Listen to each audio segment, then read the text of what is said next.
کسی زمانے میں ایک غیر مسلم نے اسلام قبول کیا تو اسے پوچھا گیا کہ اسلام کی کس قدر نے تجھے متاثر کیا؟ تو وہ بولا کہ سیرت کا صرف ایک واقعہ میری ہدایت کا سبب بن گیا۔ کیا ہوا؟ کہا مجلس رسول صلی اللہ علیہ وسلم لگی تھی، لوگوں کا ہجوم تھا، ایک شخص نے عرض کی حضور میرے لیے دعا کر دیجئے، میرا بچہ کئی دنوں سے گم ہے، مل نہیں رہا، مل جائے۔ قبل اس سے کہ حضور کے ہاتھ اٹھتے اور اجابت کے سارے در کھل جاتے۔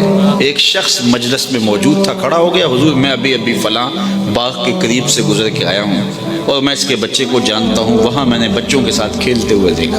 باپ نے جب سنا کہ میرا بچہ فلاں باغ میں ہے تو اس نے دوڑ لگا دی، فرمایا اسے بلاؤ۔ بلایا گیا بہت جلدی۔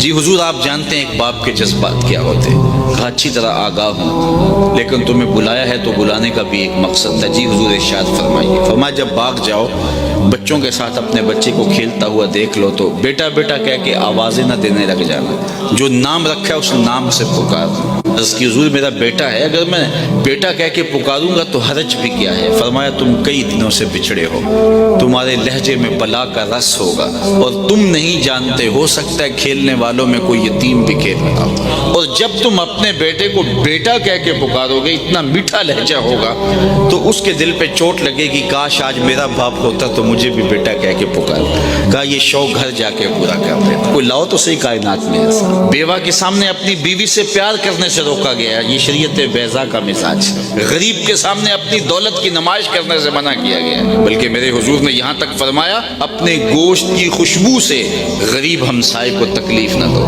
یا تو تھوڑا سا پانی زیادہ ڈال لو اور شوربے کی ایک پیالی ہمسایوں کے گھر بھی بھیج دو، اور اگر ایسا نہیں کر سکتے تو ایسے زاویے میں کھانا پکاؤ کہ اس کے بچوں تک مہک نہ پہنچے۔ بچے ہوتے ہیں ضد کر بیٹھے تو وہ مزدور کیسے ضد پوری کرے گا؟ ان بلکتے بچوں کے آنسو کون پوچھے گا؟ تو کہا حضور کی سیرت کے اس واقعہ نے کہ یتیم کے سامنے اپنے بچے سے بھی پیار نہیں کرنا اور اس کو بھی جو ہے وہ بیٹا کہہ کے آواز دے دینی، اس نے مجھے بتایا کہ کتنی نزاکت قلبیہ کا لحاظ رکھنے والے حضور ہیں۔ رب بھی قرآن میں کہتا ہے عزیز علیہ ما عنتم، تمہارا مشقت میں پڑنا نبی پہ گراں گزرتا ہے۔ اے امتی تیرے پاؤں میں کانٹا چبھے تو تکلیف مجھے ہو۔